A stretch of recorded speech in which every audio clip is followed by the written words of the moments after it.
Manch einer munkelt ja, Spandau würde gar nicht mehr zu Berlin gehören. Das wäre aber eigentlich sehr schade für die Spandauer und die ganzen Rest-Berliner, denn der Bezirk ganz weit im Westen von Berlin hat so einiges zu bieten. Und damit erst einmal herzlich willkommen zu einer neuen Folge Einfach dein Kiez.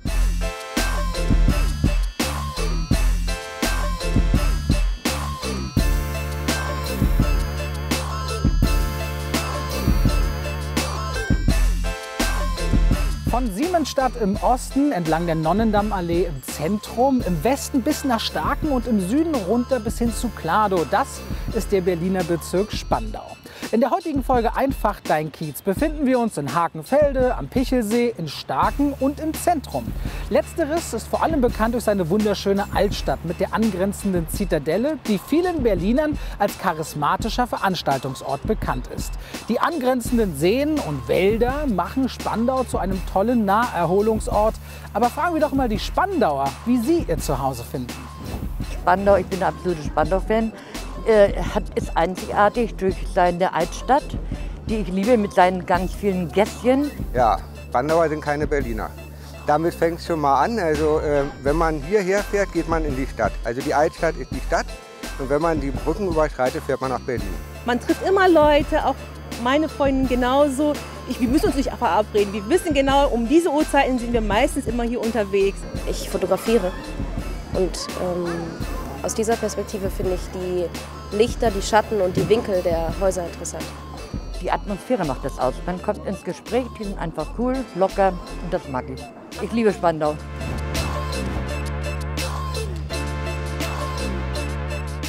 Ein sehr, sehr gutes Eis, das in ganz Deutschland bekannt ist, kommt tatsächlich hier aus Spandau, nämlich Florida-Eis. Und damit sind wir auch schon bei unserer ersten Geschichte heute und besuchen den Eishersteller, der von seiner Ausrichtung kaum moderner sein könnte.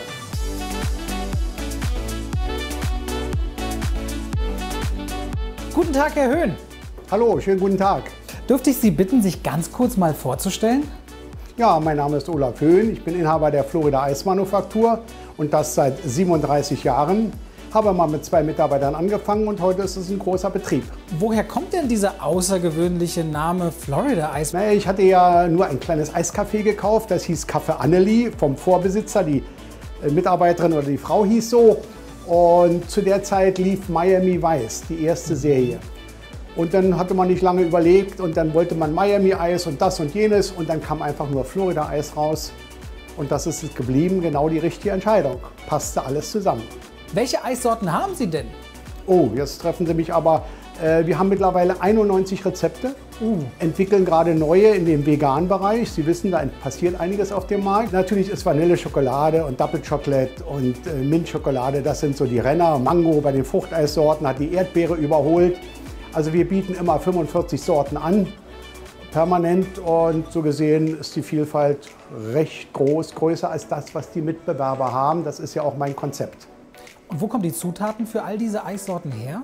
Also mittlerweile weltweit. Südamerika ist natürlich der klassische Lieferant für die Mango. Aber ich bin vor Jahrzehnten das erste Mal in Paris gewesen, auf einer Fachmesse für Gourmets. Seitdem kaufen wir unheimlich viel in Frankreich ein, weil ich glaube, da kriegen wir die besten Zutaten. Wenn man an Eisproduktion denkt und lange Kühlketten, ist das natürlich eine sehr energieintensive Sache. Nun sind Sie aber auch ein Vorreiter auf dem Gebiet Nachhaltigkeit. Was bedeutet das für Sie? Ja, als ich hier anfing zu bauen, ich hatte erst eine kleine Halle für meine 2 bzw. 4 Eiscafés. Das war alles viel, viel zu klein. Und vor 13 Jahren haben wir dann mit dem Neubau begonnen. Und mein Sohn ist Geologe, Hydrogeologe. Und er sagte, Papa, du musst was für die Umwelt tun. Wir kriegen ein Problem mit Trinkwasser auf dieser Welt in den nächsten Jahrzehnten. Dann kam der Gedanke, na gut, dann machst du halt ein bisschen was, kaufst dir eine Photovoltaikanlage, sparst ein bisschen Geld. Daraus ist dann ein Hobby geworden. Und heute bin ich natürlich schon sehr ökologisch eingestellt. Ich selber fahre schon seit 6 Jahren elektrisches Auto, über 100.000 Kilometer, würde nie wieder was anderes fahren. Stelle gerade meine Flotte um von Verbrennungsmotoren auf elektrischen Antrieb. Und wir haben den einzigen weltweit, also demnächst sind 6 Stück schon, LKWs, die mit E-Antrieb fahren und eine Tiefkühlung besitzen. Das gibt es nirgendwo, das habe ich mitentwickelt, funktioniert super. Und das sind alles so Beiträge, die natürlich das gesamte Konzept uns zu einer CO2-neutralen Produktion, so dürfen wir uns bezeichnen, von Photovoltaik über Solarthermie, Adsorptionskälteanlage, Energierückgewinnung.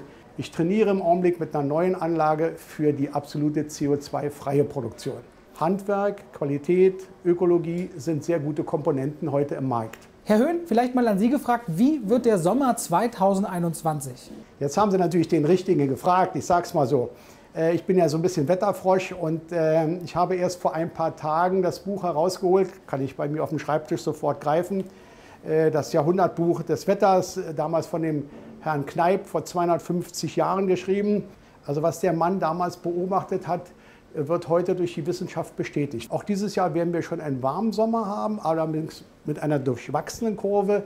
Aber die nächsten Sommer in den nächsten Jahren werden sehr heiß werden. Ob wir das alle gut finden, weiß ich nicht. Gut für mein Geschäft ist leider so. Man hat also so zwei Seelen in sich drin. Einmal prima Sonne. Andererseits weiß ich natürlich, dass ich ökologisch ausgerichtet bin, dass wir auch Regen brauchen, sonst funktioniert das Ganze nicht. Ja. Vielen, vielen Dank. Danke für Ihr Engagement. Ich wünsche Ihnen ganz viel Erfolg, aber ich glaube, den haben Sie, den werden Sie haben. Und Sie haben eine der bekanntesten Eissorten überhaupt in Deutschland. Vielen Dank, dass Sie sich die Zeit genommen haben. Die Havel und ihre Seen prägen das Stadtbild des Bezirkes überall. Kein Wunder also, dass die Deutsche Lebensrettungsgesellschaft sogar mit ihrem Landessitz am Pichelsee vertreten ist. Heute treffen wir Michael Neisse, um mehr von ihm zu erfahren.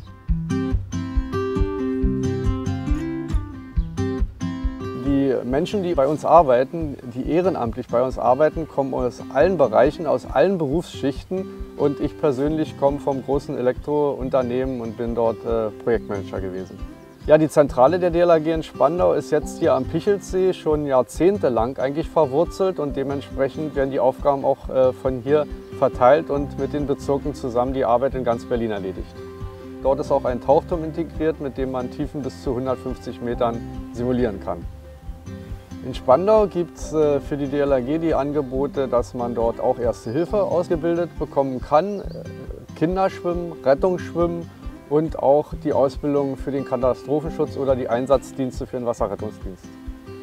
Das Ehrenamt bei der DLRG spielt eigentlich eine relativ große Rolle. Das kann man an Zahlen kurz mal vielleicht deutlich machen. Wir haben 12.000 Mitglieder und Förderer allein in Berlin. Davon sind nur 5 hauptamtliche Kräfte angestellt.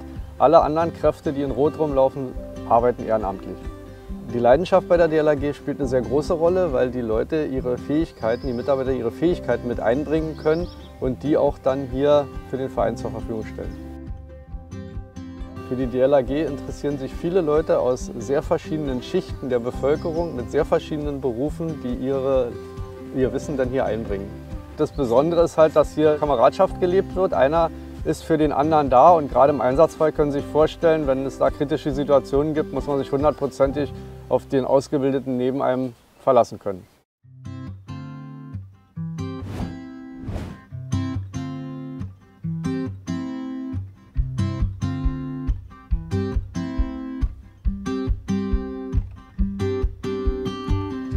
Wenn Frauen während der Schwangerschaft Alkohol trinken, dann besteht ein recht hohes Risiko, dass der heranwachsende Fötus nachhaltig geschädigt wird. Diese Störung nennt man fetale Alkoholspektrumstörung, kurz FASD.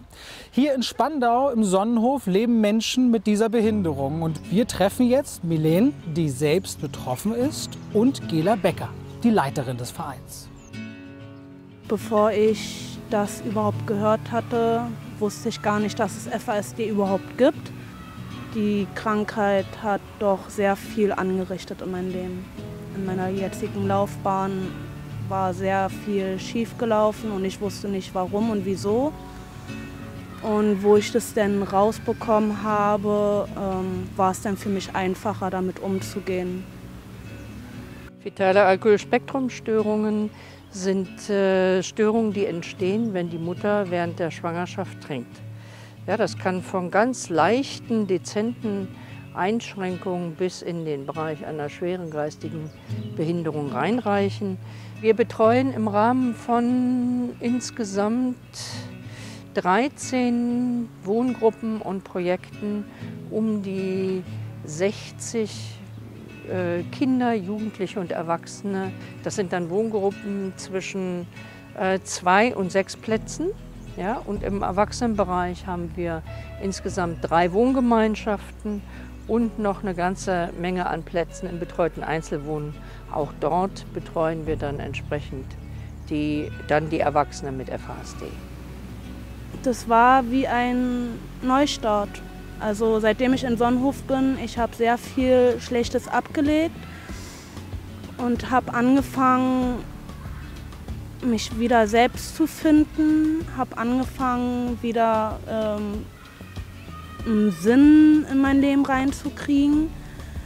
Und ja, Sonnenhof war einfach die letzte Rettung gewesen. Ja, der eine oder andere kennt ja diesen Film Und täglich grüßt das Murmeltier. Ja, das ist das, was viele Kinder und nachher aber auch Erwachsene mit FASD brauchen. Ja, immer zur gleichen Zeit, ja, also möglichst wenig Veränderungen. Die mit weniger Einschränkungen können dann schon ein bisschen mehr auch an Flexibilität vertragen, aber die mit schwereren Einschränkungen sind auf ganz stabile Strukturen und Menschen, die sie in ihrem Leben begleiten, angewiesen. Mein Alltag an Sonnenhof ist ja eigentlich sehr langweilig. Ich mache täglich mein Zimmer sauber, mache so meine Morgenroutinen, meine Abendroutinen, versuche so beizubehalten und nicht aus dem Takt zu kommen. Das Allerwichtigste ist, sage ich jetzt mal, dass die Mütter auch wirklich so unterstützt werden, dass sie sich nicht diskriminiert fühlen und dass sie den Alkoholkonsum während der Schwangerschaft zugeben. Das ist ja schon mal auch gerade in Deutschland mit diesem starken Mutterbild ist das ja eine ganz große Leistung, weil das die Voraussetzung ist, dass diese Behinderung auch diagnostiziert werden kann. Ja? Und dann können die ganzen verschiedenen Förderungen sozusagen, die wir auch für andere Einschränkungen haben, greifen.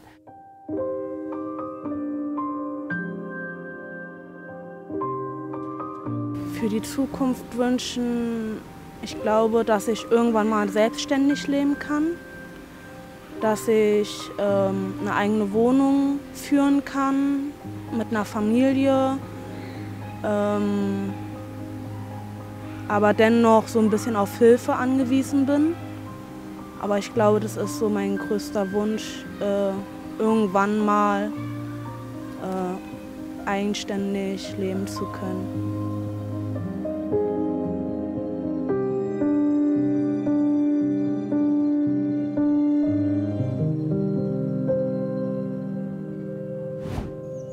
Heute waren wir in Spandau unterwegs und was soll ich sagen, es hat mir richtig gut gefallen. Berlin ist einfach vielfältig und es ist schön, sich auch mal mit den Stadtteilen auseinanderzusetzen, die ein bisschen weiter draußen sind.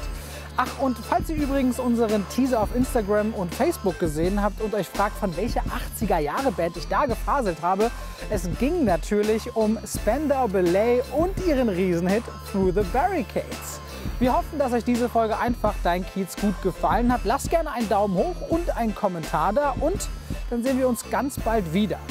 Hier geht es übrigens noch zu weiteren Folgen sowie unserem Branchenspecial.